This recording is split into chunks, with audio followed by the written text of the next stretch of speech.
গতদিন আলোচনা করছিলাম অ্যাপ্লিকেশন লেয়ার্স এর কনসেপ্ট, এবং সেখানে আমরা শেষের দিকে যে বিষয়গুলি টাচ করতেছিলাম সেটি হলো সকেট। এবং আমরা জানি দুইটা প্রসেস দুইটা মেশিনে যখন রান করে, সেই দুইটা মেশিনের মধ্যে কমিউনিকেশন, একটা হলো ক্লায়েন্ট মেশিনে রান করছে, একটা সার্ভার মেশিনে রান করছে। ক্লায়েন্ট মেশিন এবং সার্ভার মেশিনের মধ্যে এই যে দুইটা প্রসেস, ক্লায়েন্ট প্রসেস আর সার্ভার প্রসেস, এই দুইটা প্রসেসের মধ্যে যদি আমাকে কমিউনিকেট করতে হয়, তাহলে এই যে দুইটা প্রসেসকে আলাদাভাবে জানার জন্য একটা মেকানিজমের প্রয়োজন হবে। এজন্য এটি আমরা বলি হলো সকেটের মাধ্যমে এই কাজটা করা যায়। সকেট কি? Socket is like a door sitting in between application layer and transport layer. A single application layer will be connected with many application processes, and thus many sockets may be created in between the application layer and the transport layer, so that the transport layer can deliver the packets to appropriate application process. তোমরা জানো যে একই সাথে আমরা একটা email লিখি, একই সাথে হয়তো বা আমরা একটা ওয়েবসাইট ব্রাউজ করতেছি, আবার একই সাথে হয়তো আমরা একটা গান শুনতেছি অন্য একটা ওয়েবসাইট থেকে, আবার একই সাথে আমরা একটা বড় একটা ভিডিও ডাউনলোড করতেছি। এরকম অনেকগুলি সাইমালটেনিয়াস প্যারালাল অ্যাপ্লিকেশন আমরা মোবাইল হোক, ল্যাপটপ হোক, ডেস্কটপ মেশিন হোক, সেখানে কিন্তু আমরা সাইমালটেনিয়াসলি রান করি। ইভেন মাল্টিপল ওয়েবসাইট আমরা সাইমালটেনিয়াসলি অনেকগুলি ট্যাবে ওপেন করে রাখি। তাহলে যে ট্যাব থেকে আমি রিকোয়েস্ট পাঠিয়েছি কোনো একটা সার্ভারে, সেই ট্যাবেই যেন, সেই প্রসেসেই যেন রেসপন্সটা আসে, সেজন্য এই প্রত্যেকটা অ্যাপ্লিকেশন প্রসেসের একটা আলাদা আলাদা অ্যাড্রেস লাগে। This is correspond to one socket, this is correspond to another socket, this is correspond to another socket, and so on. এইভাবে করে যতগুলি অ্যাপ্লিকেশন একটা মেশিনে চলছে, ইন্টারনেট অ্যাপ্লিকেশন, সবগুলির জন্য আলাদা আলাদা সকেট, এবং সেই সকেট হলো ট্রান্সপোর্ট লেয়ারে এবং অ্যাপ্লিকেশন লেয়ারের অ্যাপ্রোপ্রিয়েট কমিউনিকেশনের। সাধারণত অ্যাপ্লিকেশন যেটা, সেটা কিন্তু আমরা ডেভেলপ করি। আমরা যারা প্রোগ্রামিং শিখি, ডেটা স্ট্রাকচার শিখি, ডেটাবেস শিখি, নেটওয়ার্কিং শিখি, তারা কিন্তু এই প্রসেস সমূহ আমরা, অ্যাপ্লিকেশন প্রসেস সমূহ আমরা ডিজাইন ডেভেলপমেন্ট নিজেদের মতো করে করতে পারি।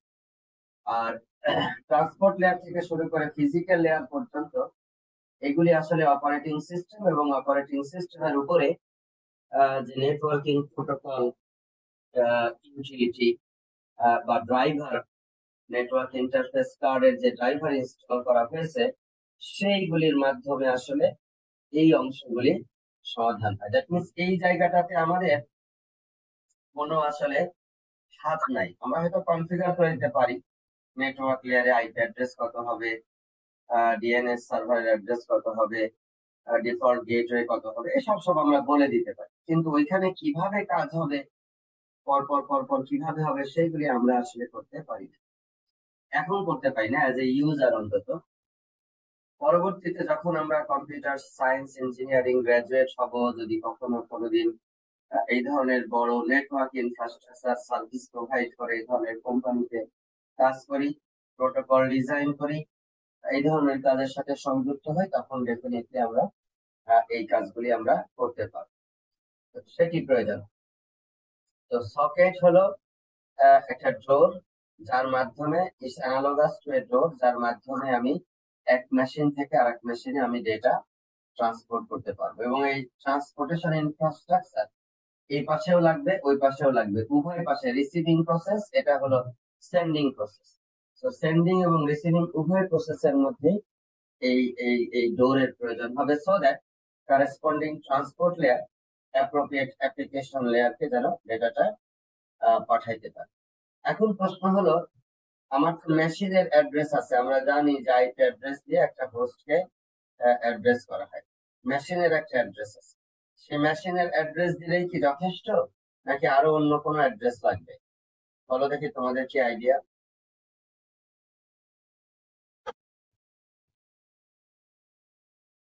হোস্ট অ্যাড্রেস দিয়ে যদি আমরা ডেটা ট্রান্সফার করি, তাহলে কি অ্যাপ্লিকেশন প্রসেসের কাছে আমরা ডেটাটাকে পৌঁছাইতে পারবো, নাকি অন্য কোনো অ্যাড্রেসিং মেকানিজম আমাদের লাগবে?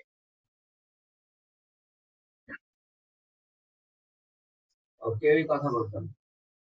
আচ্ছা, দেখো, হোস্ট হলো তুমি হলো ওই মেশিনকে খুঁজে পাইলা। হোস্ট অ্যাড্রেস, আইপি অ্যাড্রেস দিয়ে তুমি মেশিনকে খুঁজে পাইলা। পোর্ট দরকার। পোর্ট দরকার, রাইট। এখন ওই মেশিনে তো অনেকগুলি অ্যাপ্লিকেশন চলতেছে, প্রত্যেক অ্যাপ্লিকেশন প্রসেস আলাদা আলাদা পোর্টে চলবে। তো সকেটের অ্যাড্রেস হবে হলো দুইটা জিনিস। প্রসেসের একটা আইডেন্টিফায়ার লাগবে, যেটা ওই প্রসেসটা কত নাম্বার পোর্টে চলতেছে সেইটা, আর একটা হলো তার আইপি অ্যাড্রেস লাগবে। এই দুইটা যখন একসাথে হবে, তখন সেটাকে আমরা বলবো সকেট। একটা লাগবে আইপি অ্যাড্রেস, আর একটা লাগবে হলো তোমার port number associated with that particular process on the host. Host means হলো ওই আইপি অ্যাড্রেস দিয়ে যে হোস্ট মিন করা হচ্ছে দুই। তাহলে এই দুইটার যোগফল তোমাকে দিবে আসলে সকেট অ্যাড্রেস। তাহলে সকেট অ্যাড্রেস প্রকাশ করতে হলে কয়টা অ্যাড্রেস লাগবে? দুইটা অ্যাড্রেস লাগবে। একটা হলো IP address of the machine, both source machine and the destination machine, sender machine and the receiver machine, and the port number of the process involved in this communication. Sender সাইডেও একটা IP address একটা port number লাগবে, receiver সাইডেও একটা IP address একটা port number লাগবে। এবং এই ধরনের পোর্ট নাম্বার, যেরকম এইচটিটিপি ডিফল্ট পোর্ট নাম্বার হলো 50। এইচটিটিপি তোমরা জানো যে যা দিয়ে আমরা হলো ডেটা ট্রান্সফার করি ওয়েব অ্যাপ্লিকেশনের মাধ্যমে, হাইপার টেক্সট ট্রান্সফার করি। একইভাবে ইমেইল কমিউনিকেশনের জন্য আমরা পোর্ট নাম্বার ব্যবহার করি 25, SMTP protocol, simple mail transfer protocol, simple mail transfer protocol, SMTP. এটা ব্যবহার করি হলো আমরা এই 25 number port, SMTP, simple mail transfer protocol. এইভাবে করে আমরা আইপি অ্যাড্রেস এবং পোর্ট নাম্বার দিয়ে একটা পার্টিকুলার, যেরকম ধরো এই ইউনিভার্সিটি অফ ম্যাসাচুসেটস এর কম্পিউটার সায়েন্সের গ্রাজুয়েট স্কুলের যেটা ওয়েবসাইট, সেইটা হলো এইটা। এখানে হলো আইপি অ্যাড্রেস হলো এইটা, পোর্ট নাম্বার হলো এইটা। সেখান দিয়ে এই ওয়েবসাইটের ডেটা অ্যাক্সেস করা যেতে পারে। এখন আমরা আরো অনেকগুলি এরকম সম্পর্কে আমরা জানতে পারবো। অ্যাপ্লিকেশন লেয়ার প্রোটোকল সাধারণত রিকোয়েস্ট এবং রেসপন্স উভয় ধরনের লাগবে। তোমরা জানো যে মেসেজ এইগুলি ট্রান্সফার করতে হবে, এবং প্রত্যেকটা মেসেজের, সেটা রিকোয়েস্ট মেসেজ হোক অথবা রেসপন্স মেসেজ, একটা মেশিন রিকোয়েস্ট পাঠাবে আর একটা মেশিন রেসপন্স করবে। এটা ধরো ক্লায়েন্ট, এটা ধরো সার্ভার। ক্লায়েন্ট থেকে একটা রিকোয়েস্ট পাঠাবে, ওই রিকোয়েস্টের রেসপন্স হিসাবে সার্ভার হলো এই রেসপন্স করবে। তাহলে এটা হলো তোমার রিকোয়েস্ট মেসেজ, সেই হিসাবে এটা হলো তোমার রিকোয়েস্ট মেসেজ, আর এইটা হলো তোমার রেসপন্স মেসেজ, আর এইটা হলো তোমার রেসপন্স মেসেজ। তাহলে রিকোয়েস্ট মেসেজ এবং রেসপন্স মেসেজ তোমার ক্লায়েন্ট এবং সার্ভারের মধ্যে কমিউনিকেট হবে। রিকোয়েস্টটা পাঠাবে কিভাবে, তার একটা স্পেসিফিক ফিল্ড স্ট্রাকচার লাগবে, যেটাকে আমরা সিনট্যাক্স বলি, এবং প্রতিটা ফিল্ডের একটা মিনিং থাকবে। লেটস সে এরকম একটা স্ট্রাকচার, প্রথম ফিল্ড কি, দ্বিতীয় ফিল্ড কি, তৃতীয় ফিল্ড কি, চতুর্থ ফিল্ড কি, এরকম থাকবে। এবং প্রত্যেকটা ফিল্ড কি কি জিনিস মিন করে, মিনিংটা হলো সিমান্টিক্স, আর সিনট্যাক্স হলো এই ফিল্ড গুলি কিভাবে একে অপরের পরে সাজানো আছে, কোনটা প্রথমে আছে, তারপরে কোনটা, তারপরে কোনটা, তারপরে কোনটা, এবং এরকম মোট কয়টা ফিল্ড আছে, এইগুলি হলো সিনট্যাক্স। তাহলে সিনট্যাক্স এবং সিমান্টিক্স উভয়ই সেখানে নির্ধারিত থাকবে। এবং এই প্রোটোকলের কমিউনিকেশনের ক্ষেত্রে রিকোয়েস্ট মেসেজ গেলে সার্ভার কি বুঝবে, সার্ভার সেটা কি রেসপন্স দেবে, রেসপন্সের মধ্যে কি মেসেজ থাকলে ক্লায়েন্ট কি বুঝবে, ক্লায়েন্ট এবং সার্ভারের মধ্যে ভাষার বিনিময় হবে, তখন সেটাকে আমরা বলবো হলো প্রোটোকল। প্রোটোকল, যে ক্লায়েন্ট এবং সার্ভার একটা সুনির্দিষ্ট রুলস এন্ড রেগুলেশনস ব্যবহার করে তাদের মধ্যে ডেটা আদান প্রদান করবে, সেটাকে আমরা বলছি হলো প্রোটোকল। অ্যাপ্লিকেশন লেয়ারের অনেকগুলি প্রোটোকল আছে, এগুলি হলো বেশিরভাগ ক্ষেত্রে হলো open access protocol, everyone can access this protocol and protocol description, nothing hidden. এগুলি প্রোপ্রাইটারি কোনো সম্পদ কারো না, এটা ইন্টারনেটের সম্পদ, কোন নির্দিষ্ট কোম্পানি, কোন নির্দিষ্ট রাষ্ট্র এগুলির মালিকানা নাই। এগুলি এগুলি কমন এবং সবাই ব্যবহার করতে পারে ফ্রি অফ কস্ট। এবং এগুলি হলো এইচটিটিপি একটা প্রোটোকল, একটু আগে পড়লাম, এসএমটিপি একটা protocol, simple mail transfer protocol. এছাড়াও আরো অনেকগুলি প্রোপ্রাইটারি প্রোটোকল আমরা পড়বো, যেগুলি হলো নিজেরা তারা তৈরি করেছে বা নিজেদের ব্যবহারের জন্য তৈরি করেছে। জুম একটা কোম্পানি, তাদের নিজস্ব প্রোটোকল আছে কিভাবে তারা এই সার্ভিসটা প্রোভাইড করবে। স্কাইপ একটা কোম্পানি, তাদের নিজস্ব প্রোটোকল আছে কিভাবে সার্ভিস প্রোভাইড করবে। এগুলি অনেক ক্ষেত্রেই হলো পেইড সার্ভিস, তারা এগুলি প্রোভাইড করেছে। এখন আসলে হলো এই ধরনের ট্রান্সপোর্ট সার্ভিসের ক্ষেত্রে কি কি ধরনের সার্ভিস অ্যাপ্লিকেশন লেয়ারের প্রয়োজন। মানে আমাদের তো অ্যাপ্লিকেশন লেয়ারের পরেই কি, অ্যাপ্লিকেশন লেয়ারের পরেই হলো আছে হলো আমাদের ট্রান্সপোর্ট লেয়ার, ট্রান্সপোর্ট লেয়ারের পরে আছে নেটওয়ার্ক লেয়ার, তারপরে আছে ডেটা লিঙ্ক লেয়ার, তারপরে আছে হলো তোমার ফিজিক্যাল লেয়ার, পিডিএন টিএ। পিডিএন টিএ নিচের থেকে পড়ি আমরা। তাহলে এই অ্যাপ্লিকেশন লেয়ার কার কাছ থেকে সার্ভিস নিচ্ছে? ট্রান্সপোর্ট লেয়ারের কাছ থেকে সার্ভিস নিচ্ছে। ট্রান্সপোর্ট লেয়ার কার কাছ থেকে সার্ভিস নিচ্ছে? নেটওয়ার্ক লেয়ারের কাছ থেকে। নেটওয়ার্ক লেয়ার নিচ্ছে ডেটা লিঙ্ক লেয়ারের কাছ থেকে, ডেটা লিঙ্ক লেয়ার নিচ্ছে হলো ফিজিক্যাল লেয়ারের কাছ থেকে। এখন ট্রান্সপোর্ট লেয়ারের কাছ থেকে অ্যাপ্লিকেশন লেয়ার কি কি সার্ভিস নিচ্ছে? প্রথম হলো ইন্টিগ্রিটি, দ্যাট মিন্স যে পরিমাণ ডেটা পাঠাচ্ছে সব ডেটাই যেন ওই পাশে গিয়ে পৌঁছায়।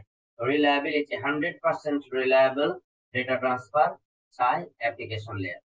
আচ্ছা, কিন্তু কিছু অ্যাপ্লিকেশন আছে যেগুলি কিছুটা হলেও লস টলারেট করতে পারে, যেরকম অডিও যদি পাঠাও তাহলে কিছুটা সে লস টলারেট করতে পারে, ভিডিও যদি পাঠাও কিছুটা লস টলারেট করতে পারে, কিন্তু সেটা একটা সার্টেন মিনিমাম পার্সেন্টেজ, 2, 3, 1, 5 এরকম পার্সেন্টেজ, তার চেয়ে বেশি হলে তখন আবার কথা বোঝা যাবে না, সেটা শোনা যাবে না, ভিডিও এর যে মর্মার্থ সেটা আসলে বোঝা যাবে না। দ্বিতীয় একটা যেটা সেটা হলো টাইমিং। টাইমিং কি? টাইমিং হলো সে যে কত সময়ের মধ্যে এই ডেটা ডেস্টিনেশনে গিয়ে পৌঁছাইতে হবে, সেইটা সে মেনটেন করতেছে। যেরকম ইন্টারনেট টেলিফোনের ক্ষেত্রে টাইমিং খুব গুরুত্বপূর্ণ, ইন্টারেক্টিভ গেমের ক্ষেত্রে টাইমিং খুব গুরুত্বপূর্ণ, রিয়েল টাইম ভিডিও কমিউনিকেশনের ক্ষেত্রে টাইমিং খুবই গুরুত্বপূর্ণ। এছাড়াও অনেক ইম্পর্টেন্ট মেসেজ আছে, অ্যালার্ম মেসেজ আছে, যেগুলির ক্ষেত্রে টাইমিং অত্যন্ত গুরুত্বপূর্ণ। একটা ইমেল তুমি পাঠাইলা এখন 1-2 মিনিট 5 মিনিট পরেও যদি ডেস্টিনেশনে গিয়ে পৌঁছায়, ইট ডাজ নট ম্যাটার। কিন্তু একটা যদি তুমি ভয়েস কমিউনিকেশন কারোর সাথে করো, video communication, real time video communication bidirectional কারোর সাথে করো, সেটা লাইভ তোমার যাইতে হবে। অল্প কয়েক millisecond, tens of millisecond আর হান্ড্রেডস অফ মিলি সেকেন্ড তুমি টলারেট করতে পারবে, এর চেয়ে বেশি করতে পারবে না। যেরকম ভয়েস এর ক্ষেত্রে 200-250 মিলি সেকেন্ডের বেশি যদি ডিলে হয় এপাশ ওপাশ থেকে বাই ডিরেকশনাল ভয়েস কমিউনিকেশন করা খুবই দুঃসাধ্য হয়ে পড়ে, তখন ওই ওয়াকি টকির মতো কথা বলা লাগে।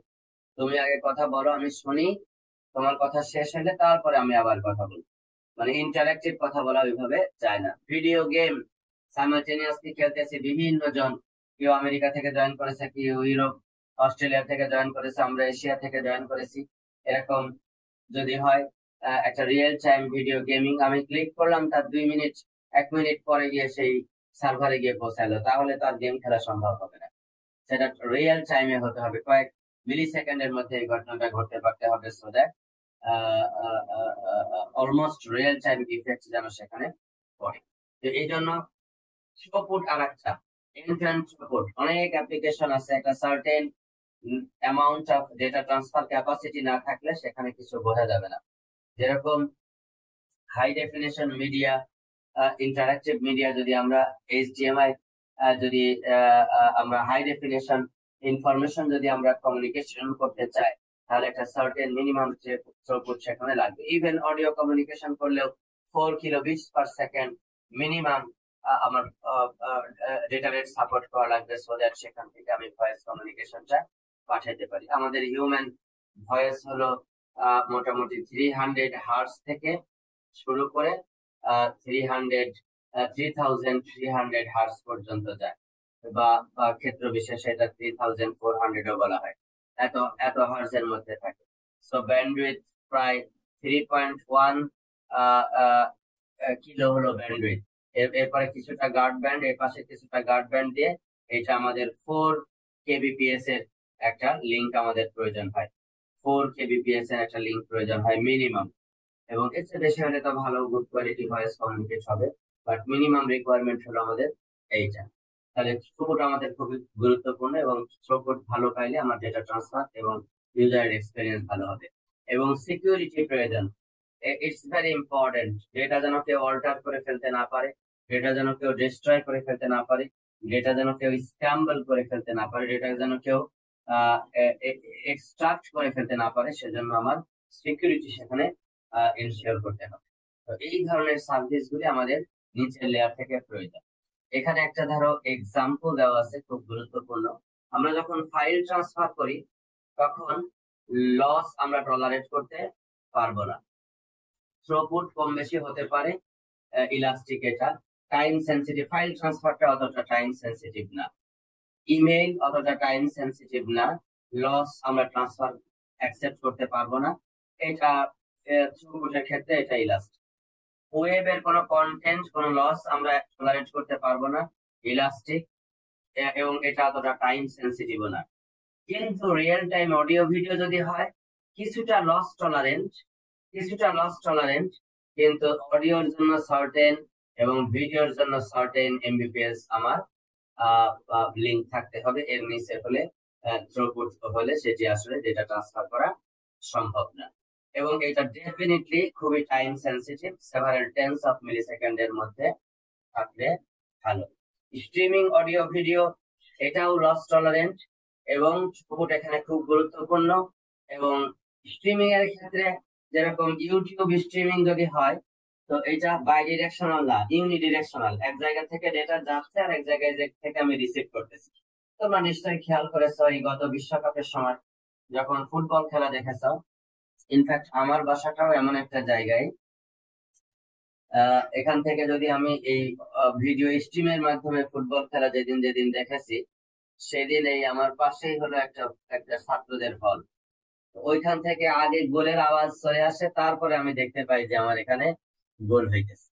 তার মানে হলো স্ট্রিমিং এর এই ক্ষেত্রে ধরো যে 2-4-5 সেকেন্ড যদি লেট হয়, 7-10 সেকেন্ড যদি লেট হয়, ইটস ওকে, এটা টলারেবল, কারণ আমি ইউনিসাইড থেকে আসতেছে, এটা আমি দেখতেছি এবং আমি এটা এনজয় করতেছি। কিন্তু আমি এখান থেকে কোনো কিছু পাঠাচ্ছি না, শুধু আমি রিসিভ করতেছি, সেই ক্ষেত্রে এটা হতে পারে। কিন্তু একটা সার্টেন লেভেলে থ্রুপুট এখানে মেনটেন করতে হবে, সেই রিকোয়ারমেন্ট সেখানে আছে। আর ইন্টারেক্টিভ গেম যদি হয় তাহলে এইটা খুবই গুরুত্বপূর্ণ। গেমের ক্ষেত্রে আমরা খুব ডেটার সাইজ খুব কম, আমরা শুধু ওই মাউস ক্লিক করি বা কোনো টাইপ করি বা কিবোর্ডের মাধ্যমে কোনো কিছু কন্ট্রোল করি, খুব মিনিমাম ইনফরমেশন আমরা কমিউনিকেট করি। থ্রুপুট অত বেশি, থ্রুপুট আমাদের এমবিপিএস জিবিপিএস থ্রুপুট আমাদের প্রয়োজন হয় না, কিন্তু টাইম খুবই সেন্সিটিভ, সেভারাল টেন্স অফ মিলি সেকেন্ডের মধ্যে এটি কমিউনিকেটেড হতে হবে। তবে বর্তমান তোমাদের আগেও বলেছি, 5th জেনারেশনের মধ্যে এই several tens of millisecond accept করতেছে। সামনে 6th জেনারেশন কানেক্টিভিটি যখন আসবে, গবেষকরা কাজ করছেন, ইন্ডাস্ট্রি প্র্যাকটিশনাররা কাজ করছেন, একাডেমিক্সরা কাজ করছেন, সেইখানে হলো এন্ড টু এন্ড ডিলে ধরে নেওয়া হচ্ছে অনলি 1 মিলিসেকেন্ড, অনলি 1 মিলিসেকেন্ড। পৃথিবীর এক কর্নার থেকে আর এক কর্নারের ডেটা যেন আমরা ট্রান্সমিট করতে পারি, যে কোনো অ্যাপ্লিকেশনের সার্ভিস যেন আমরা এই সময়ের মধ্যেই পেয়ে যাই। World will be very, very, very, very fast in terms of communicating data in between different devices. আমরা যখন তোমাদের মতো ছাত্র ছিলাম, ফ্লপি ডিস্ক ব্যবহার করা হতো। একটা ফ্লপি ডিস্কের সাইজ ছিল 512 কিলোবাইট। ওইটাকেই আমরা মনে করতাম যে খুব উপকারী। হার্ড ডিস্কের ডেটা এক জায়গা থেকে আর এক জায়গায় নেওয়া যায় না, সব জায়গায় নেটওয়ার্ক ইন্টারনেট নাই, ইন্টারনেট অনেক দামি, ইন্টারনেটের উপর দিয়ে ডেটা ট্রান্সফার করলে অনেক সময় লাগে, মাত্র কেবিপিএস কানেকশন ছিল। আহ সেই সময় আমরা এই এক হার্ড ডিস্কের ডেটা অফিসেরটা বাসায়, বাসারটা অফিসে, বা ল্যাবেরটা ডিপার্টমেন্ট বাসায়, এরকম ট্রান্সফার করার জন্য ফ্লপি ডিস্ক আমরা ব্যবহার করি। এরপরে আসলো সিডি। সিডি ব্যবহার করে তো অনেক আরাম, একটা পুরা সিনেমা একটা সিডির মধ্যে নিয়ে চলে যাওয়া যাইতেছে, মুভি, এরকম অনেকগুলি সফটওয়্যার একটা সিডির মধ্যে নেওয়া যাইতেছে। এরপর আসলো ডিভিডি, অনেক এরকম নেওয়া যাচ্ছে। এখন তোমরা ডিভিডিও ব্যবহার করো না, সিডিও ব্যবহার করো না, এই এই ফ্লপি ডিস্কও ব্যবহার করো না, কিছুটা এখনো তোমরা পেন ড্রাইভ ব্যবহার করতেছো, তাও আমার মনে হয় অনেক মিনিমাম চলে আসছে। সামনের দিনে এই পেন ড্রাইভ ব্যবহার করারও কোনো প্রয়োজন হবে না। কেন? এই এই এই যে তোমার যে নেটওয়ার্কের মাধ্যমে যে কমিউনিকেশন, সেটা এত ফাস্ট যে যে যে কোনো ইনফরমেশন তুমি সব সময় এখানে তুমি পাবা, এবং সেটি দিয়ে তুমি ব্যবহার করতে পারবা।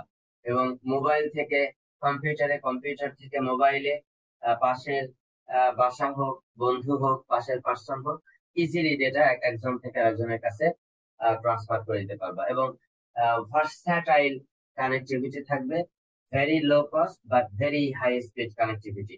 সেটির মাধ্যমে এই টেক্সট মেসেজিং, আবার দেখো লাস্ট একটা টেক্সট মেসেজিং, এটাও লস টলারেট করে না, কিন্তু এটা ইলাস্টিক, এবং এটা ক্ষেত্র বিশেষে ইম্পর্টেন্ট, ক্ষেত্র বিশেষে টাইম ইম্পর্টেন্ট না। না, যেরকম টেক্সট মেসেজ, আমরা যদি রিয়েল টাইম টেক্সট মেসেজ করি, আমরা এই যে ধরো আজকাল আজকাল হলো বিভিন্ন ওটিপি পাঠানোর সিস্টেম তৈরি হয়েছে, এইগুলি খুব গুরুত্বপূর্ণ, রিয়েল টাইমে যেতে হবে। তারপরে মেসেজের মাধ্যমে অনেক সময় আমরা মেশিনকে, ধরো এখানে বসে আছি ঢাকায়, কিন্তু ফরিদপুরে একটা বেজ স্টেশন আছে, সেই বেজ স্টেশনের নিচে একটা জেনারেটর আছে, জেনারেটরকে অন বা অফ করবো আমি এখান থেকে, বেসড অন সার্টেন সিচুয়েশন, যে ওইখানে বিদ্যুৎ চলে গেছে, এখানে মেসেজ আসছে, সরাসরি ওইটা ওপেন হয়েছে, একটা সার্টেন টাইম পর্যন্ত ওইটা টার্ন অন আছে, আমি এখন চাচ্ছি ওইটা টার্ন অফ করে দিব। সার্ভার থেকে ইনস্ট্রাকশন যাবে, যাওয়ার সাথে সাথে যেন এটা টার্ন অফ হয়ে যায়, বা কোনো রিডিং যাবে, রিডিংটা যেন হয়, বা এখান থেকে মেসেজ যাবে, ওইখানে কানেক্টিভিটি ডিসকানেক্ট হয়ে যাবে, সেগুলি আমরা চাই। এই ধরনের মেসেজ, টেক্সট মেসেজের মাধ্যমে অনেক সময় অনেক ডিভাইসকে কন্ট্রোল করা হয়, আমরা সেন্সিং এন্ড অ্যাকচুয়েটর সিস্টেম বলি। সেই ক্ষেত্রে কিন্তু আবার টাইম সেন্সিটিভিটিটা টেক্সট মেসেজের আছে। আর ক্ষেত্র বিশেষে নাই, যেরকম একটা mobile message, normal mobile message, আমাকে কেউ মেসেজ দিল, দুইটা লাইন লিখলো, একটা লাইন লিখলো, এটা 1 মিনিট পরে গেল, বা মানে এটা এটা এটা এটা এটা অতটা টাইম সেন্সিটিভ না, কয়েক সেকেন্ড পরে গেল, এটাতে কোনো টাইম সেন্সিটিভিটির বিষয়টা নেই। তো এই বিষয়গুলি তোমাকে আমলে নিয়ে আসতে হবে যখন তুমি অ্যাপ্লিকেশন লেয়ার প্রোটোকল ডিজাইন করবে। সো অ্যাপ্লিকেশন লেয়ার প্রোটোকল আমরা যখন করব, তখন এই সিকিউরিটি, তারপরে হলো থ্রুপুট, তারপরে হলো ডিলে এবং রিলায়েবিলিটি, এই বিষয়গুলি আমাকে কনসিডারেশনের মধ্যে নিয়ে আসতে হবে, সো দ্যাট আমরা এক্সিলেন্ট সার্ভিস প্রোভাইডিং প্রোটোকল আমরা ডিজাইন করতে পারি।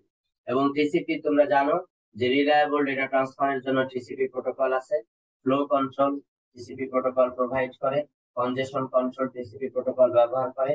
এবং ফ্লো কন্ট্রোল এবং কনজেশন কন্ট্রোলের মধ্যে পার্থক্য মনে হয় জানো, তারপরে আমরা একবার বলি।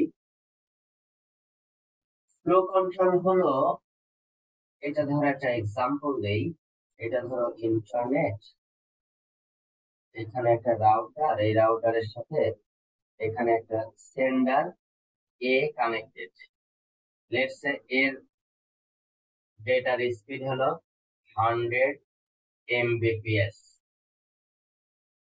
100 Mbps কানেকশনে ও হলো ইন্টারনেটের সাথে কানেক্টেড, আর এর মধ্যে তো গিগাবিট কানেকশন আছে, কাজেই সমস্যা নাই। আর এইখানে একটা রাউটার, এখানে ধরো ডেস্টিনেশন হলো বি, বি বেচারাটা let's say only 50 kbps connection দিয়ে ইন্টারনেটের সাথে কানেক্টেড। এটা হতে পারে না? হতে পারে। এবং ঘটনা ঘটছে কি, এ তো প্রচুর পরিমাণ ডেটা পাঠাইতে পারে, প্রতি সেকেন্ডে 100 মেগা বিট ডেটা পাঠাইতেছে। এবং এই নেটওয়ার্ক ব্যাকবোন অনেক শক্তিশালী ইন্টারনেট ব্যাকবোন, সে ডেটা নিয়ে সে ডেস্টিনেশনে পাঠাই দিতেছে। এখন ডেস্টিনেশন মাত্র ডেটা রিসিভ করতে পারে 50 kbps, কত ক্যাপাসিটি নাই। তাহলে ফ্লোটাকে কন্ট্রোল করতে হবে। ফ্লো কন্ট্রোল কি, যে সেন্ডার এত জোরে ডেটা পাঠাবে না যে রিসিভার এটা রিসিভ করতে পারে না, ওইভাবে ডেটা পাঠানো যাবে না। ঠিক আছে, তাহলে ডেটা কিভাবে পাঠাইতে হবে, রিসিভার যে রেটে ডেটা রিসিভ করতে পারবে সেই রেটে সেন্ডারকে ডেটা ট্রান্সফার করতে হবে। এর নাম বলি আমরা ফ্লো কন্ট্রোল। ফ্লো কন্ট্রোল কিভাবে ইমপ্লিমেন্ট করে হয় নেক্সট চ্যাপ্টারে আমরা বলব। কনজেশন কন্ট্রোল হলো, এইটা হলো রিলেটেড টু ইন্টারমিডিয়ারি রাউটার্স। মনে করো এটা একটা ইন্টারমিডিয়ারি রাউটার, ওর কাছ থেকে সে ডেটা পাচ্ছে, এর কাছ থেকে সে ডেটা পাচ্ছে, এখান থেকে পাচ্ছে, এখান থেকে পাচ্ছে, এখান থেকে পাচ্ছে। আর ওর যেটা আউটগোয়িং লিংক এইদিকে, এই আউটগোয়িং লিংকের যে স্পিড আছে, এইখানে যে স্পিড আছে সেইটা এইগুলির সাম স্পিডের চেয়ে অনেক কম। তাহলে কি হবে, এই রাউটারের যে বাফার স্পেস আছে সেই বাফার স্পেসে এসে প্যাকেট জমা হতে থাকবে, জমা হতে হতে হতে হতে পূর্ণাঙ্গ প্লেস এক সময় পূর্ণ হয়ে যাবে। কারণ যে রেটেও প্যাকেট পাঠাইতে পারে তার চেয়ে প্যাকেট আসছে অনেক দ্রুত বেগে। অনেক দ্রুত বেগে যদি প্যাকেট আসে আর এখান থেকে যদি যায় স্লোলি, তাহলে এই প্যাকেট গুলি দিয়ে এই স্পেস যেগুলি আছে, বাফার স্পেস আছে, বাফার স্পেস যেটা আছে সেটা পূর্ণাঙ্গ হয়ে যাবে। একটা পর্যায়ে নতুন প্যাকেট আসতে রাখার আর কোনো জায়গা নাই, ড্রপ করতে হবে। এইটাকে আমরা বলি কনজেশন হয়ে যাওয়া। আর এই কনজেশন কন্ট্রোলিং এর জন্য মেকানিজম আছে, সেগুলিও আমরা চ্যাপ্টার 3 তে গিয়ে পড়বো।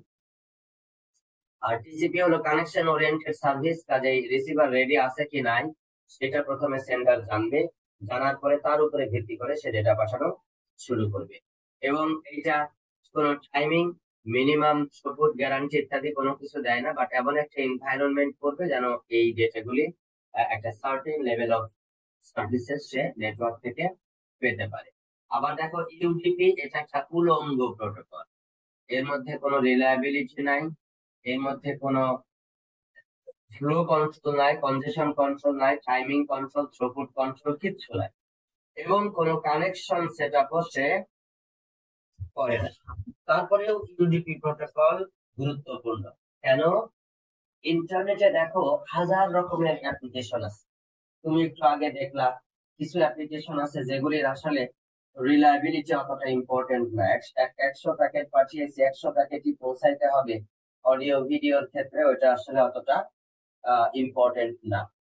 কিছুটা প্যাকেট যদি স্ট্রিমিং এর ক্ষেত্রে কিছু প্যাকেট যদি লস হয়ে যায় তাহলে সেটা সমস্যা না, কিন্তু এটা সার্টেন পার্সেন্টেজ, অনেক প্যাকেট না, ডেফিনেটলি 1 2 3 4 5% পর্যন্ত হয়তো টলারেট করতে পারবে।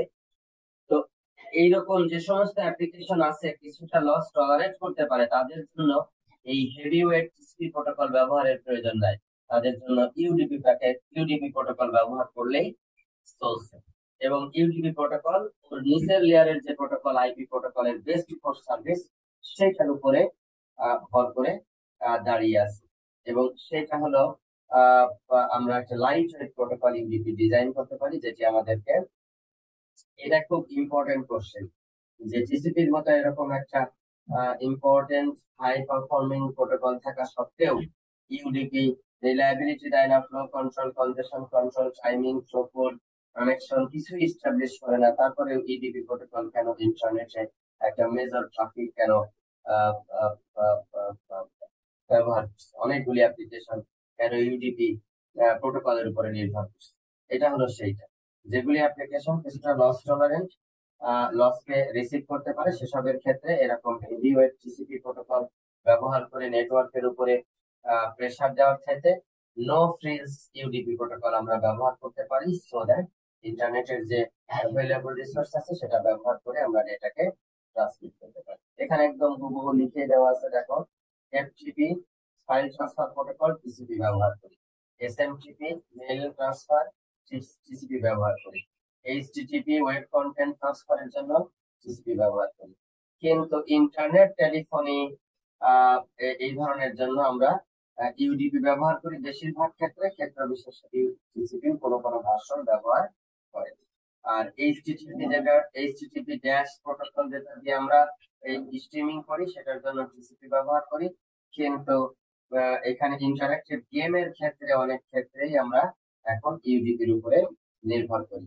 আরো প্রোটোকল আছে এখানে লিখে নাই, ডিএনএস নামে একটা প্রোটোকল আছে, domain name system, domain name system, সেটার জন্য আমরা ইউডিপি ব্যবহার করি, ইউজার ডেটাগ্রাম প্রোটোকল ব্যবহার করি। আইসিএমপি প্রোটোকল আছে, ওর জন্য আমরা ইউডিপি ব্যবহার করি। এই ধরনের বেশ কিছু প্রোটোকল আছে যেগুলির জন্য আমরা ইউডিপি ব্যবহার করি। এবং টিসিপির ক্ষেত্রে সিকিউরিটি দেওয়াটা ইম্পর্টেন্ট। ভ্যানিলা টিসিপি আর ইউডিপি মানে ওর মধ্যে কোনো এনক্রিপশন নাই, কোনো সাইফার টেক্সট পাঠানো হয় না, ক্লিয়ার টেক্সট পাঠানোর মাধ্যমে করা হয়, কিন্তু এটা এখন আর চলে না। আমরা ট্রান্সপোর্ট লেয়ার সিকিউরিটি চ্যাপ্টার পড়বো যখন, তখন এটা জানবো। ডেটা ইন্টিগ্রিটি প্রোভাইড করে, এন্ড টু এন্ড অথেন্টিকেশন ব্যবহার করে। দ্যাট মিন্স যে কেউ কানেকশন চাইলেও সার্ভারের সাথে আর সার্ভার টিসিপি কানেকশন এস্টাবলিশ করবে না, যদি অথেন্টিকেটেড ইউজার হয় তাদেরটাই কেবল সে কানেকশন এস্টাবলিশ করার সুযোগ দিবে, এবং সে এই ডেটার ট্রান্সপোর্টেশনটাকে সে কি করবে, গভর্ন করতে পারবে। তো সেই হিসাবে টিসিপি কানেকশন এস্টাবলিশ করার ক্ষেত্রে সিকিউর টিসিপি কানেকশন এস্টাবলিশ জন্য হয়, সেটা আমরা পড়বো নেক্সট চ্যাপ্টারে। এইটা এখন আর আমি আলোচনায় যাচ্ছি না। এই ট্রান্সপোর্ট লেয়ার সিকিউরিটি কিভাবে ইমপ্লিমেন্ট করা হয় সেগুলি চ্যাপ্টার 8 এ ডিটেইল থাকবে, বা স্টিল চ্যাপ্টার 3 তেও কিছুটা আলোচনা থাকবে। আমাদের এই চ্যাপ্টারের মেইন যে কয়টা প্রোটোকল আমরা পড়বো তার মধ্যে একটা হলো এইচটিটিপি, ইন ডিটেইল আমরা পড়বো। ইমেলের জন্য এসএমটিপি আইম্যাপ আমরা ইন ডিটেইল পড়বো। ডোমেন নেম সিস্টেম প্রোটোকল আমরা ইন ডিটেইল পড়বো। এগুলি খুব গুরুত্বপূর্ণ। আমরা এতক্ষণ পর্যন্ত আসলে অ্যাপ্লিকেশন লেয়ারের যে প্রিন্সিপল ছিল এবং অ্যাপ্লিকেশন লেয়ার ট্রান্সপোর্ট লেয়ার থেকে যে সমস্ত সার্ভিসেস গুলি নেয় সেগুলি সম্পর্কে একটা সম্যক ধারণা আমরা পেলাম। কিন্তু অ্যাকচুয়াল প্রোটোকল কিভাবে কাজ করে তারা সেগুলি আমরা এখন থেকে পড়া শুরু করি। খেয়াল করে দেখো, এইচটিটিপি প্রোটোকল আমরা ওয়েবের কন্টেন্টটাকে নিয়ে আসার জন্য আমরা ব্যবহার করি। তোমরা জানো ওয়েবে বিভিন্ন ধরনের টেক্সট অবজেক্ট থাকবে, ইমেজ অবজেক্ট থাকবে, ভিডিও অবজেক্ট থাকবে, বিভিন্ন ধরনের ইনপুট ফর্ম থাকবে, এরপরে কিছু তোমার লিঙ্ক থাকবে। এই ধরনের অনেক ধরনের কন্টেন্ট এখানে থাকে। এই প্রত্যেক ধরনের কন্টেন্টকে আমরা বলি হলো কি অবজেক্ট। একটা ওয়েব পেজে থাকে অসংখ্য ধরনের অবজেক্ট। এই অবজেক্ট যেগুলি ওয়েবের সার্ভারে স্টোর করা আছে, আমরা এই এইচটিটিপি প্রোটোকল দিয়ে এই সার্ভার থেকে আমরা কি করব, ক্লায়েন্ট মেশিনে নিয়ে এসে করবো। একটা সার্ভার মেশিন থেকে আমরা ক্লায়েন্ট মেশিনে নিয়ে আসবো। তো নিয়ে আসার জন্য প্রথমে ক্লায়েন্ট থেকে আমাকে কি করতে হবে, রিকোয়েস্ট করতে হবে। ওইটাকে বলবো আমরা এইচটিটিপি রিকোয়েস্ট। আর এই যে সার্ভার থেকে ডেটা এসে ক্লায়েন্টে আসতেছে ওইটাকে বলবো আমরা এইচটিটিপি রেসপন্স। সেইগুলি কিভাবে গঠন করা হয় সেগুলি সম্পর্কে আমরা দেখব। তোমরা জানো যে একটা ওয়েব পেজ আসলে একটা এইচটিএমএল ফাইল, এর মধ্যে বিভিন্ন ধরনের কন্টেন্ট অবজেক্ট থাকতে পারে। সেই অবজেক্ট গুলির প্রত্যেকটা অবজেক্টের জন্য কিন্তু আলাদা ইউআরএল থাকে, যেটাকে আমরা বলি uniform resource locator. Uniform resource locator প্রত্যেকটা অবজেক্টের জন্য আলাদা আলাদা এরকম ইউআরএল থাকে। তাহলে এইটি হলো আমাদের ওয়েবসাইটের অ্যাড্রেস, তারপরে একটা সার্টেন ডিরেক্টরি, একটা সার্টেন ডিপার্টমেন্ট পাথ, আর এই পার্টিকুলার এটা হলো অবজেক্টের নাম। তাহলে অবজেক্টের নাম, অবজেক্টের লোকেশন এবং একটা পার্টিকুলার হোস্টের জন্য যে নাম আছে সেইটা দিয়ে আমরা আসলে একটা ইউনিফর্ম রিসোর্স লোকেটর তৈরি করি, যেটাকে বলি হলো আমরা ইউআরএল। তো এই ইউআরএল এরকম অসংখ্য অবজেক্ট এখানে থাকবে, সবগুলি অবজেক্ট একটার পর একটা এই ক্লায়েন্ট মেশিনে আসবে। এখন এটা কিভাবে আসবে, প্রতিটা অবজেক্ট আলাদা আলাদা ভাবে আসবে নাকি একবার রিকোয়েস্ট করলে সবগুলি অবজেক্ট আসবে, কি হবে, সিস্টেমটা কি হবে, সেটা আমাদের ফার্দার স্টাডি করার প্রয়োজন আছে। 1 মিনিট।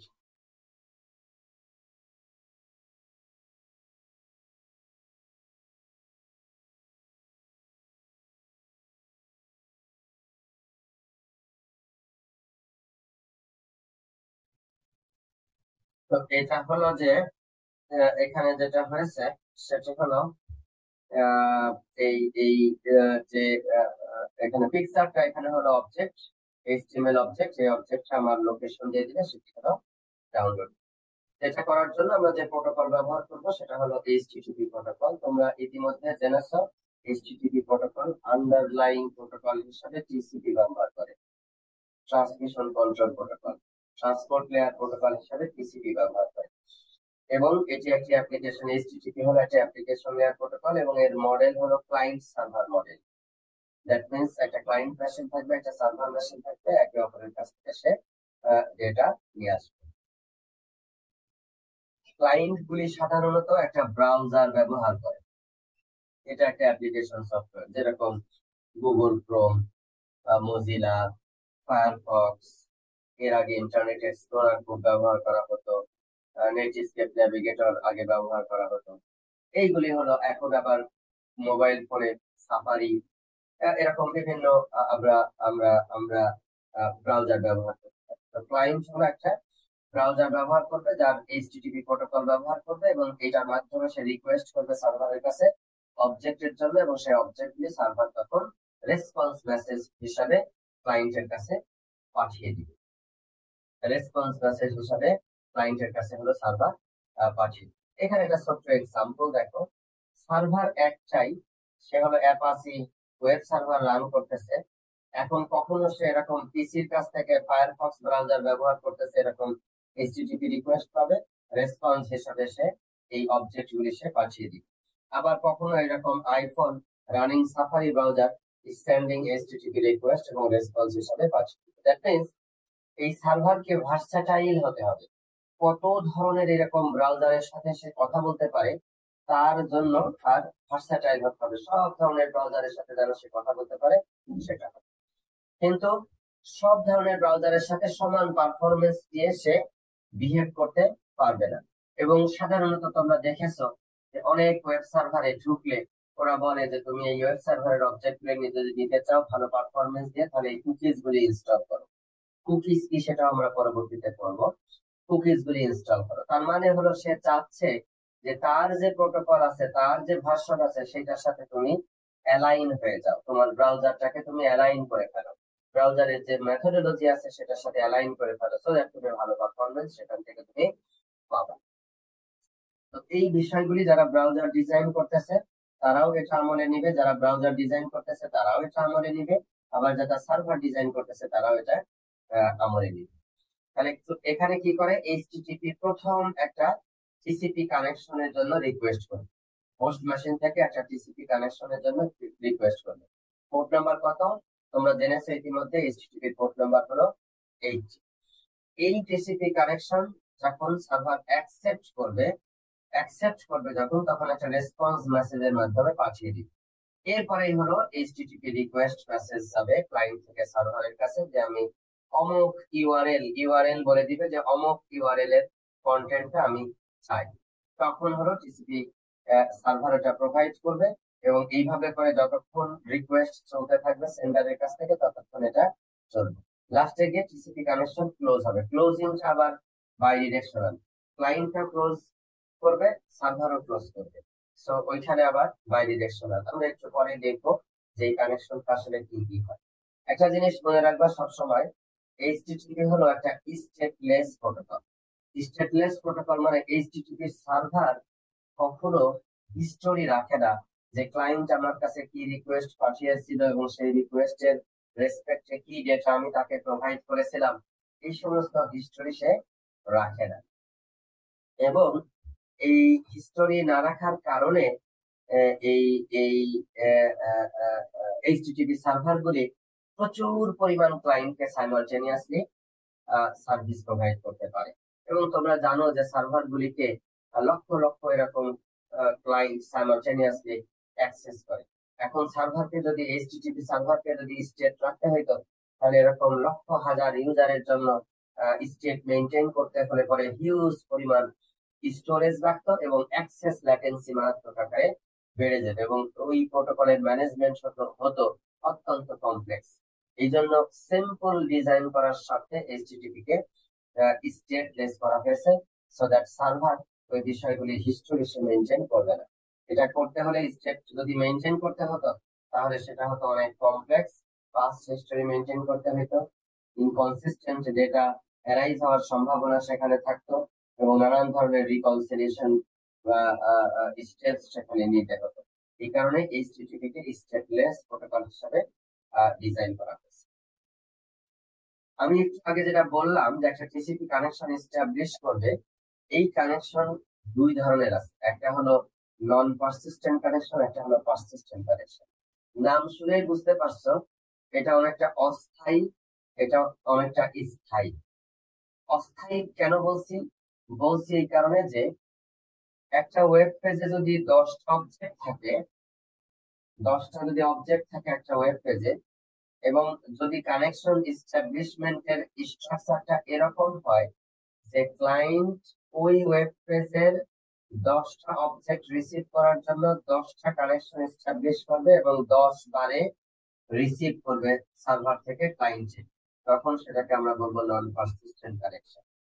পরিষ্কার লেখা আছে দেখো, TCP connection is open. At most one object is sent over that TCP connection and then the TCP connection is closed. বুঝতে পেরেছো? জি স্যার। স্যার একটা কোশ্চেন আছে। বলো বলো। স্যার এখন ব্রাউজারে সার্চ করতে গেলে আমরা দেখি যে HTTPS লেখা থাকে, তো এই দুইটার কি কোনো পার্থক্য আছে? সিকিউরিটি আচ্ছা sir. S for security, secured HTTP connection, এগুলি আমরা পরবর্তীতে আরো ইন ডিটেইল পড়বো। তাহলে মাল্টিপল এরকম অবজেক্ট যদি তাকে ডাউনলোড করতে হয় তাহলে মাল্টিপল কানেকশন তাকে এস্টাবলিশ করতে হবে। নন পারসিস্টেন্ট কানেকশন শুরুর দিকে যখন মানুষ এইচটিটিপি প্রোটোকল ডিজাইন করেছিল 90-এর দশকে, তখন এই নন পারসিস্টেন্ট কানেকশন ছিল, এবং পরবর্তীতে পারসিস্টেন্ট কানেকশন ব্যবহার করা হয়েছে। টিসিপি কানেকশন ওপেন হবে, একটা পার্টিকুলার পেজে যতগুলি অবজেক্ট আছে সবগুলি ওই একটা কানেকশনের উপর দিয়ে ট্রান্সফার হবে, একটা কানেকশনের উপর দিয়ে ট্রান্সফার হবে in between the client and server, এবং তারপরে সেই কানেকশনটা ক্লোজ হবে।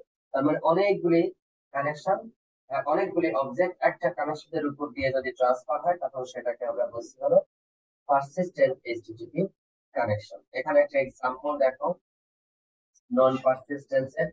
আমি এই যে হোম ডট ইন্ডেক্স একটা পেজ আছে, এখানে টেক্সট আছে, 10টা পেজ জেপিইজি ইমেজ আছে, 10টা জেপিইজি ইমেজ আছে। তাহলে আমি কি করব, একটা কানেকশন এস্টাবলিশ করব, এই ফার্স্ট ও অ্যাকসেপ্ট করলো, এবার রিকোয়েস্ট মেসেজ পাঠাবো, প্রথম যে জেপিইজি অবজেক্ট আছে সেটা সেখানে পাঠিয়ে দিল।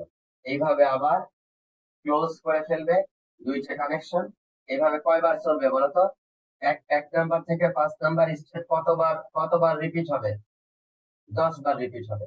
1 নাম্বার থেকে 5 নাম্বার স্টেপ এই 10টা ইমেজের জন্য 10টা বার, 10টা রেফারেন্স জেপিইজি অবজেক্টের জন্য 10 বার রিপিট হতে হবে।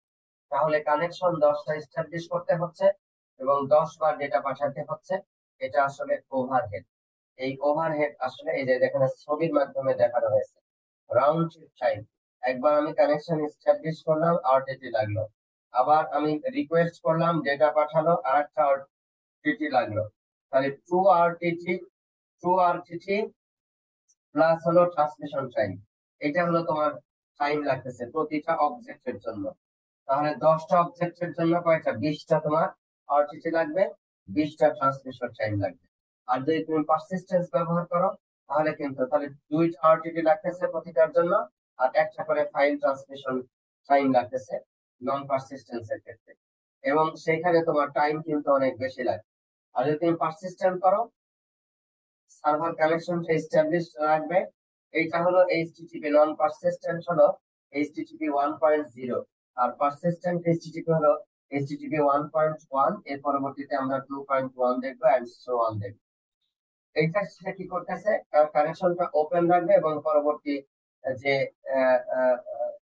জেপিইজি মেসেজ গুলি আছে, অবজেক্ট গুলি আছে, সেগুলি পর পর ট্রান্সফার হয়ে যাবে। দ্যাট মিন্স আরটিটি টাইম তুমি সিগনিফিকেন্টলি কমায় ফেলতে পারতেছো। এটি হলো তোমার এইচটিটিপি রিকোয়েস্ট এবং রেসপন্স মেসেজের ক্ষেত্রে নন পারসিস্টেন্ট এবং পারসিস্টেন্স কানেকশনের মাধ্যমে পার্থক্য। এইচটিটিপির ক্ষেত্রে গেট, পোস্ট, হেড এই কমান্ড গুলি এখানে ব্যবহার করা হয় এবং এটির মাধ্যমে তুমি গেট ব্যবহার করবা কখন, যখন তুমি ডেটা চাইবা সার্ভার থেকে ক্লায়েন্টে। আজকাল শুধু আমরা সার্ভার থেকে ক্লায়েন্টে ডেটা যে নেই তা না, সার্ভারে ডেটা আপলোডও করি, তাই না? ওই যে একটা সিভি আপলোড যদি করতে হয় তাহলে কতগুলি ইনফরমেশন দিই, যে সেন্ড বাটনে ক্লিক করলে ওটা আপলোড হয়ে যায়। তাহলে আপলোড করতে হলে পোস্ট মেথড আমরা ব্যবহার করি। ঠিক আছে, এরকম অনেকগুলি অপশন সেখানে রয়ে গেছে। তো এখানে দেখো গেট, তারপর একটা ইন্ডেক্স এর অ্যাড্রেস দিয়ে দিচ্ছ, এটা হলো ক্যারেজ রিটার্ন লাইন ফিড। এরপর তোমার হোস্টের ইমেল কি বলে, হোস্টের হলো ডোমেইন অ্যাড্রেস, ইউজার এজেন্ট কোন ব্রাউজার ব্যবহার করতেছে, তার ভার্সন কি, সেই সম্পর্কে অপারেটিং সিস্টেম কি সব বলে দিচ্ছে। তারপর টেক্সট মেসেজ এইচটিএমএল এগুলি অ্যাকসেপ্ট করবে কিনা সেটা সে বলে দিচ্ছে। ল্যাঙ্গুয়েজ ইংলিশ সেটা সে বলে দিচ্ছে। জিপ ইনকোডিং মেকানিজম ব্যবহার করা হয়েছে সেটা বলা হচ্ছে। Connection keep alive, keep alive মানে একটা অবজেক্ট পাঠানোর পরেই কানেকশন টার্মিনেট করবে না, এটা বলে দিচ্ছে এইচটিটিপি পারসিস্টেন্ট কানেকশনের ক্ষেত্রে। সে অবজেক্ট ট্রান্সফার করার পরেই কানেকশনটাকে টার্মিনেট করবে না, কানেকশনটাকে স্ট্যাবলিশ রাখবা, সো দ্যাট পরবর্তীতে আমরা এটাকে কি করতে পারি, ট্রান্সফার করতে পারি, সেকেন্ড অবজেক্টের জন্য ব্যবহার করতে পারি। এবং এইচটিটিপি এর ফরম্যাটটা হলো এরকম, এই যে প্রথমে যেরকম মেথড, এই যে গেট মেথড, ওরকম এখানে দেখো মেথড ব্যবহার করা হয়েছে, তারপর একটা স্পেস, তারপরে ইউআরএল ব্যবহার করা হয়েছে, তারপর একটা স্পেস, তারপরে কত ভাষণ ব্যবহার করা হচ্ছে সেইটা, তারপরে ক্যারেজ রিটার্ন লাইন ফিড। এরপরে হলো হেডারের ফিল্ডের নেম কি হেডার, এই যে একটু আগে দেখলাম যে তোমার হোস্ট দিয়ে অ্যাড্রেস ব্যবহার করা হয়েছে, ইউজার এজেন্ট দিয়ে কোন ব্রাউজার, এগুলি ব্যবহার করা হয়েছে। তারপরে particular value, carriage return line feed এবং হেডারের লাইন্স, এরকম অনেকগুলি হতে পারে। একটু আগে দেখলাম হোস্ট আছে, ইউজার এজেন্ট আছে, অ্যাকসেপ্ট আছে, ল্যাঙ্গুয়েজ আছে, এনকোডিং মেকানিজম আছে, কানেকশনের টাইপ আছে। এইগুলি সব পর পর পর পর পর পর বলে দিবে। আর এইখানে যাবে হলো ইমেলের সরি এইচটিটিপির যেটা রিকোয়েস্টের যেটা বডি, কি রিকোয়েস্ট তুমি পাঠাচ্ছ সেটা এখানে যাবে। আর যখন আবার পাঠাবে, যখন ডেটা যেটা যখন পাঠাবে, যখন এই অবজেক্টের কন্টেন্টটা তুমি এখানে পাঠাই দেবে। আর সেন্ডারের ক্ষেত্রেও যদি ক্লায়েন্ট থেকে সার্ভারে যদি রিকোয়েস্ট পাঠায়, তাহলে এখানে শুধু ওই ইউআরএল এর অ্যাড্রেসটা তুমি এখানে দিয়ে দিবা যে কোন অ্যাড্রেস কি পাঠাইতেছো, আর যখন তোমার ফেরত আসবে তখন একদম পুরো কন্টেন্টটা তুমি এখানে পাঠাই দিবে। এইটা দেখো, এই যে এই চিহ্ন দ্বারা বোঝাচ্ছে সাইজটা ফিক্সড না, সাইজটা হলো কি ভ্যারিয়েবল, সাইজটা হলো কি ভ্যারিয়েবল। এবং বিভিন্ন সাইজের অবজেক্ট সার্ভার থেকে ক্লায়েন্টে অথবা ক্লায়েন্ট থেকে সার্ভারে আপলোড হতে পারে। পোস্ট মেথডটা এইচটিটিপি 1.0 তেই ছিল, এটা দিয়ে আমরা কি করতে পারি, ডেটাটাকে ইনপুট নিতে পারি, ক্লায়েন্ট থেকে সার্ভারে ইনপুট নিতে পারি। আর গেট মেথডটা এটাও 1.0 তে ছিল, এটা হলো সার্ভার থেকে ক্লায়েন্টে আমি আহ, আহ, নিতে পারি। ঠিক আছে, get method. So include user data in URL field of HTTP GET request message so that data can be transported from client to the server to the client or client to the server wherever it is required. Head method এর মাধ্যমে সাধারণত আমরা এই যে একটা URL request পাঠাই, এটা খুব শর্ট একটা মেসেজ, হেড এর মাধ্যমে ইউআরএল রিকোয়েস্ট একটা আমরা পাঠাতে পারি। পুট একটা মেথড, এই পুট মেথডের মাধ্যমে আমরা অবজেক্ট করতে পারি, আপলোড করতে পারি, ফাইল আপলোড করা, এরকম 1.1 এইচটিটিপি 1.1 ভার্সনে এটা এসেছে। এবং এটি পারসিস্টেন্ট কানেকশন হলো সাপোর্ট করে, একটু আগে তোমরা সেটি দেখেছো। বেশ কতগুলি রেসপন্স মেসেজ আছে, এগুলি একটু স্ট্রাকচারটা সিম্পলি জানা। 200 যদি কোড আসে এটা হলো ওকে code, that means connection okay আছে। কখনো কখনো তোমরা এইচটিটিপি ব্যবহার করতে গিয়ে 404 কোড খাও না, মনে আছে? জি sir. Object is not found, server is not found, page is not found, এরকম মেসেজ পাও? জি স্যার। 404, তাহলে এই যে লাস্টে হলো তার ডেটাটাকে সে ইনক্লুড করে দিবে এবং এই ধরনের মেসেজ। 200 হলো ওকে মেসেজ, 301 হলো মুভড পার্মানেন্টলি, কোন অবজেক্টের ইউআরএল যদি চেঞ্জ হয়ে যায় তাহলে এই ধরনের মেসেজ আসবে, ইউআরএল চেঞ্জ হয়ে গেছে এবং অন্য জায়গায় চলে গেছে। 400 রিকোয়েস্ট হলো ব্যাড, ওটা ওটা ওটা আমরা জানি না তুমি কি কি কি অবজেক্ট চাচ্ছ, এটা অবজেক্টের রিকোয়েস্ট আমি জানি না। 404 এটা নট ফাউন্ড, আর 505 এই ভার্সন নট সাপোর্টেড। এমন যদি হয় এইচটিটিপির যে ভার্সন সার্ভার ব্যবহার করতেছে তার চাইতে আপডেটেড ভার্সন ক্লায়েন্ট ব্যবহার করতেছে, তাহলে সার্ভার বলবে যে তুমি যে ভাষা আমার সাথে কথা বলতে চাচ্ছ সেই ভাষা আমি জানি না। আর এই প্রোটোকল গুলি সাধারণত ব্যাকওয়ার্ড কম্প্যাটিবল হয়। ব্যাকওয়ার্ড কম্প্যাটিবল এই শব্দটা গুরুত্বপূর্ণ, এটা একটু শিখে রাখো। ব্যাকওয়ার্ড কম্প্যাটিবল, এই প্রোটোকল গুলি ব্যাকওয়ার্ড কম্প্যাটিবল হয় মানে হলো যদি এইচটিটিপির ভার্সন 2.1 ব্যবহার করতেছে একটা সার্ভার, এইচটিটিপি ভার্সন 2.1 ব্যবহার করতেছে, তাহলে সে ক্লায়েন্টটা যদি 1.0 ব্যবহার করে তাহলেও তাকে সাপোর্ট দিতে পারবে। 1.1 ব্যবহার করে তাহলেও তাকে সাপোর্ট দিতে পারবে। 2.0 যদি ব্যবহার করে তাহলেও তাকে সাপোর্ট দিতে পারবে। আর 2.1 ব্যবহার করলে তো তাকে সাপোর্ট দিতে পারবেই ফর শিওর। তার মানে সার্ভার যে প্রোটোকলের ভার্সন ব্যবহার করতেছে তার আগের সকল ভার্সনকে সে কি করতে পারবে, প্রোভাইড করতে পারবে। কিন্তু সার্ভারই যদি 2.1 ব্যবহার করে আর এইখানে যদি কোনো 3.0 বা 2.2 কোনো ক্লায়েন্ট যদি কানেকশন করে, তাকে বলবে ভাই তুমি যে ল্যাঙ্গুয়েজে কথা বলতেছো এই ল্যাঙ্গুয়েজ আমি বুঝি না, আমার সাপোর্টেড না। বুঝছো কথা? জি স্যার। তাহলে এইটা ইম্পর্টেন্ট থাকতে হবে, এটা একে অপরের মধ্যে লাগে। একটু আগে যে কথা বলতেছিলাম, আজকাল কুকিজ খুবই খুবই খুবই খুবই গুরুত্বপূর্ণ।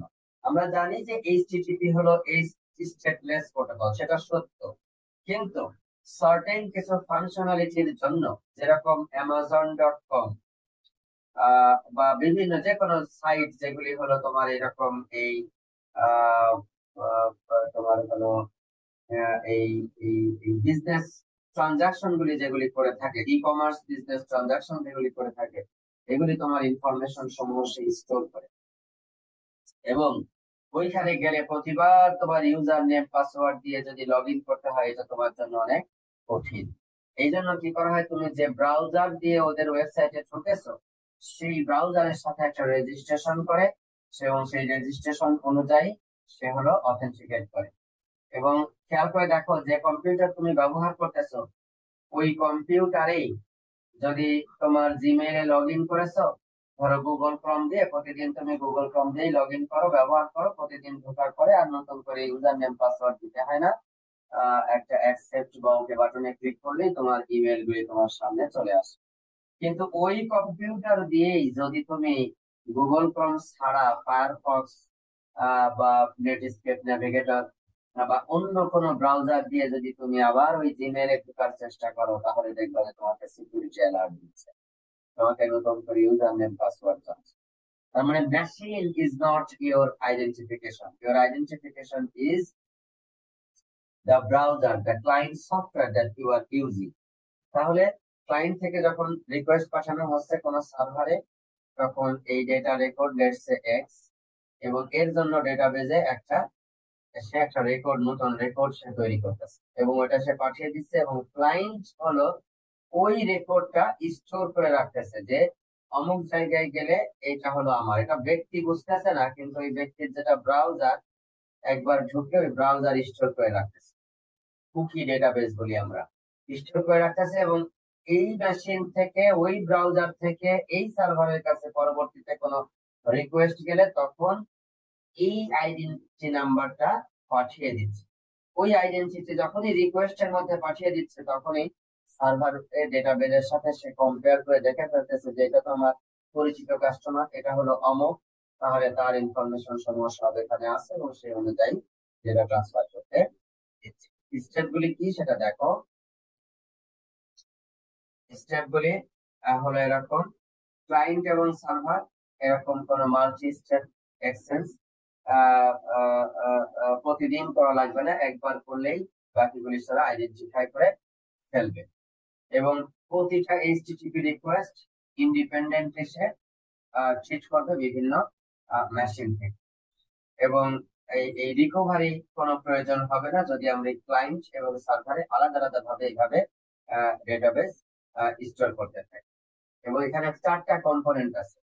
Cookie header line, HTTP response মেসেজের মধ্যে, এরপরে এইচটিটিপি রিকোয়েস্ট মেসেজের মধ্যে কুকি হেডার লাইন, আর হলো ইউজারের হোস্টের জন্য একটা ফাইল, কুকি ফাইল ইউজারের হোস্ট মেনটেন করবে এবং এটা আসলে ইউজারের ব্রাউজার যেটা সেটা মেনটেন করবে, আর সার্ভার সাইডে একটা ব্যাকএন্ড ডেটাবেস থাকবে। এই 4টা জিনিস এখানে মেনটেন করবে। এবং সেই 4টা জিনিস হলো কি, যে কোনো একজন ব্যক্তি যদি একটা ব্রাউজার ব্যবহার করে ল্যাপটপ দিয়ে ই কমার্স সাইটে ফার্স্ট টাইম যায়, তাহলে ওর একটা ইউনিক আইডি দিবে সার্ভার থেকে। ওই ইউনিক আইডিটা ব্যাক এন্ড ডেটাবেজে স্টোর করবে সার্ভার সাইডে। একই সাথে ওই ওই ব্যক্তির যে নিজের যে মেশিন আছে সেই মেশিনের যে ব্রাউজার, সেই ব্রাউজারের একটা কুকি ফাইল বলে, ওই কুকি ফাইলের মধ্যে সে স্টোর করে রাখবে। এবং পরবর্তীতে যখন রিকোয়েস্ট পাঠাবে, এইচটিটিপি রিকোয়েস্ট মেসেজ পাঠালো, অ্যামাজন সার্ভার একে নতুন একটা ব্যক্তি হিসাবে ধরলো, ধরে নতুন একটা ডেটাবেস দিল এবং একটা নতুন ইউজার আইডি হলো 1678, সেইটা দিল। যখন আগে ছিল এই ক্লায়েন্ট আগে ইবে ভিজিট করছিল, ইবের জন্য ওর 8734 একটা আইডি ওর ক্লায়েন্ট ফাইলের মধ্যে আছে। আজকে নতুন একটা যুক্ত হলো অ্যামাজন 1678। এখন অ্যামাজনের নেক্সট কোনো যদি রিকোয়েস্ট করে, তাহলে ওই রিকোয়েস্ট ফাইলের মধ্যে হেডার ফাইলের মধ্যে এই কুকি নাম্বারটা সে দিয়ে দিবে। আর এই নাম্বারটা সার্ভার পাওয়ার সাথে সাথে ডেটাবেস দেবে, এটা তো পুরাতন পুরাতন কাস্টমার, সাথে সাথে স্পেসিফিক যে অ্যাক্সেস সে যাচ্ছে সেটা সে দিয়ে দিবে। 1 সপ্তাহ পরে আবার যদি সে রিকোয়েস্ট করে, আবার ওখান থেকে মেলে যাবে, আবার সে দিয়ে দিবে। সে ঠিক একই রকম ভাবে সে চিনে রাখবে। কিন্তু নতুন যদি ব্রাউজার দিয়ে সে ঢুকে, তাহলে পরে আবার নতুন করে তার জন্য রেজিস্ট্রেশন লাগবে। এইভাবে করে হলো কুকি আমাদেরকে হলো ফাস্টার কমিউনিকেশন অ্যাক্সেস করতেছে। দ্বিতীয় হলো একই ব্যক্তি যদি মাল্টিপল আইটেম, ওই যে ই কমার্স সাইটে গেলে কার্ড মেনটেন করতে দেয় না, যে প্রথমে একটা ইলেকট্রনিক প্রোডাক্ট কিনলাম, তারপর একটা ক্লথ কিনলাম, তারপরে একটা জুতা কিনলাম, তারপরে আবার একটা জিনিস কিনলাম, তারপরে আর একটা গিফট কিনলাম, আর একটা খেলনা কিনলাম, এরকম অনেকগুলি জিনিস কিনে কিনে কিনে আমার নামে ওখানে কার্ডের ব্যাগের মধ্যে যুক্ত হতে থাকে। লাস্টে গিয়ে যখন ওকে বাটনের উপরে ক্লিক করি বা প্রসিড বাটনের উপরে ক্লিক করি, তখন আমার নামে কত বিল টিল হয়েছে ইত্যাদি দিয়ে, আগে থেকে যদি কার্ড ওখানে সেভ করা থাকে সেই কার্ডও সামনে চলে আসে, না থাকলে পরে নতুন করে কার্ডের তথ্য দিতে হয়, সো দ্যাট এখান থেকে টাকা নিয়ে নিতে পারে। আজকাল আবার কার্ড ছাড়াও মোবাইল ব্যাংকিং এবং ডাইরেক্ট অ্যাকাউন্ট থেকে ট্রান্সফার, এরকম নানান ধরনের ইন্টারফেস এসএসএল এর মাধ্যমে তৈরি হয়েছে, যেগুলির মাধ্যমে আসলে পেমেন্ট করা যেতে পারে।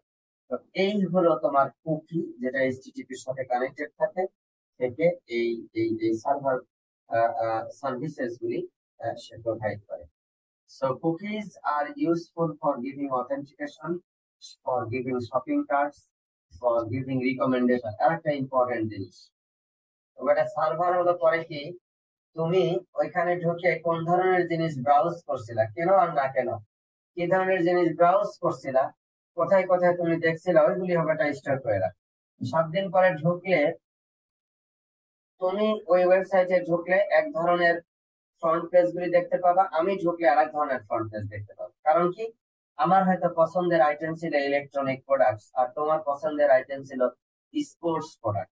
আমি ঢুকলে এই সপ্তাহে নতুন নতুন ইলেকট্রনিক প্রোডাক্ট কি কি আসছে ওইগুলি আমার সামনে চলে আসে। তুমি ঢুকলে এই সপ্তাহে তোমার সামনে নতুন নতুন স্পোর্টস প্রোডাক্ট কি কি আসছে, শু কি কি আসছে, ব্যাট কি কি আসছে, বল কি কি আসছে, জার্সি কি কি আসছে, এরকম আরো যে সমস্ত আইটেমস আছে সেইগুলি তোমার সামনে চলে আসবে, বিভিন্ন অপশন গুলি চলে আসবে।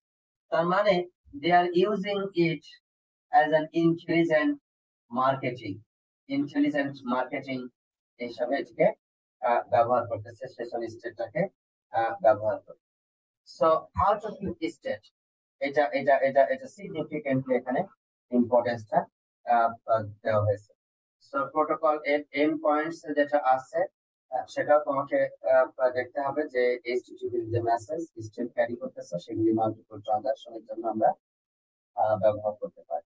কেউ কেউ বলতে পারে যে কুকি হওয়ার ফলে প্রাইভেসি কিছুটা লুজ হচ্ছে।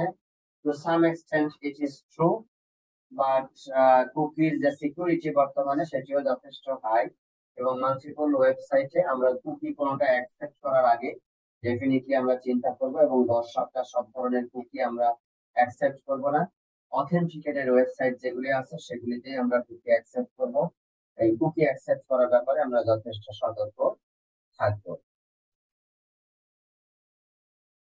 প্রথম আলো সহ বিভিন্ন পত্র পত্রিকার ওয়েবসাইটে ঢুকলে দেখবা তোমাকে বলতেছে যে তুমি ইয়ে চাও কিনা, অ্যালার্ট মেসেজ চাও কিনা, নোটিফিকেশন চাও কিনা। তার মানে নতুন নতুন যদি ওদের ওখানে ইয়ে আসে, কোন খবর আসে, সাথে সাথে তোমার একটা নোটিফিকেশন দিয়ে দিবে। 2 দিন পরে এমন অবস্থা হবে তুমি সারাক্ষণ সেই নোটিফিকেশনের যন্ত্রণায় তুমি আর মানে সময় তোমার কাজের সময় তুমি আর ব্যয় করতে পারতেছো না, সারাক্ষণ শুধু নোটিফিকেশন নোটিফিকেশন আর নোটিফিকেশন আসছে। So this is disturbing, and you have to think about how to control this issue in your system. তো এই হলো বিষয়গুলি। আমি লাস্ট ওয়েব ক্যাশটা বলে আজকের ক্লাসটা শেষ করব। তোমরা প্রক্সি সার্ভারের নাম শুনেছো, ওয়েবসাইটের কন্টেন্ট ক্যাশ করে রাখে কোন একটা ক্লায়েন্ট থেকে অরিজিনাল সার্ভারের ডেটা লোকাল সার্ভারে স্টোর করে রাখলে পরে নেক্সট যে ক্লায়েন্ট এই ক্লায়েন্ট যখন অ্যাক্সেস করছিল ওয়েবের ক্যাশে ওই পেজটা ছিল না, এই অরিজিনাল সার্ভার থেকে নিয়ে এসে ক্যাশ একটা কপি করে রাখলো, পরের ক্লায়েন্ট যখন ওই জিনিস রিকোয়েস্ট করছে তখন এই ক্যাশ থেকে দিয়ে দিল। তার মানে অনেক ফাস্টার অ্যাক্সেস ক্লায়েন্টকে দেওয়া সম্ভব। বেনিফিট 1। বেনিফিট 2 হলো এই ক্লায়েন্ট যে ইন্টারনেট কানেকশনের মাধ্যমে ইন্টারনেটের সাথে কানেক্টেড আছে, এটা যেহেতু একবার নিয়ে এসে ক্যাশ করে রাখছে, আবার যেহেতু চাইতে হলো না, মূল ইন্টারনেট ব্যাকবোনের উপরে ডেটা ট্রাফিকের লোডটা কমে গেল 1, আর এই কোম্পানির জন্য ইন্টারনেট অ্যাক্সেস বিল যেটা সেটাও কমে গেল।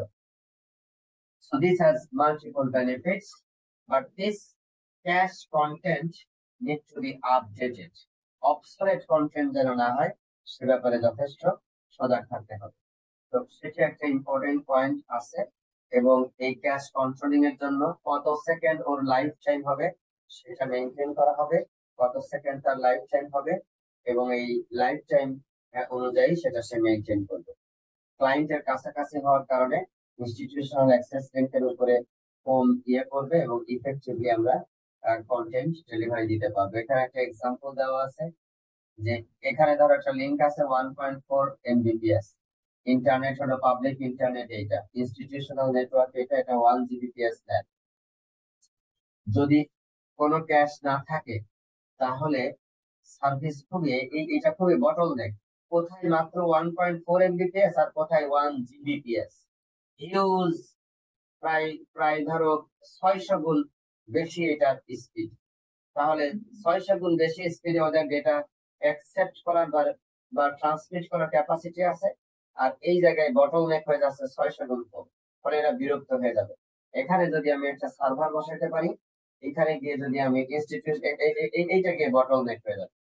এখানে গিয়ে যদি আমি একটা সার্ভার বসাই দিতে পারি, এইখানে গিয়ে যদি আমি একটা সার্ভার বসাই দিতে পারি, তাহলে আমার হিউজ, এইখানে গিয়ে একটা সার্ভার বসাই দিতে পারি, তাহলে বেশিরভাগ সময় এখান থেকে নিয়ে এখানে রাখবে, এবং এদের যেটা অ্যাক্সেস করলে এই সার্ভার থেকে দিয়ে দিবে, এবং সেক্ষেত্রে সিগনিফিকেন্ট পারফরমেন্স ইমপ্রুভমেন্ট সম্ভব। এখানে পারফরমেন্স কতটুকু ইমপ্রুভমেন্ট করা সম্ভব সেটা যেটা ক্যালকুলেট করা আছে কিছুটা, বাকিটা তোমরা করে নিবা। সো সিগনিফিকেন্ট হিট রেশিও যদি 0.4 হয় তাহলে 40% request will be provided service from here, আর 60% এর জন্য হয়তো আমাদের এখানে দিতে হবে। So significant savings of time, savings of bandwidth, savings of cost will be experienced over there.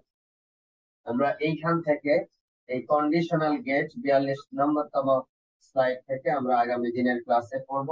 আজকের ক্লাসে যদি কোনো কোশ্চেন থাকে সেটা এখন বলতে পারো, না হলে আমরা এখনই চলে যাব হলো অ্যাটেন্ডেন্স।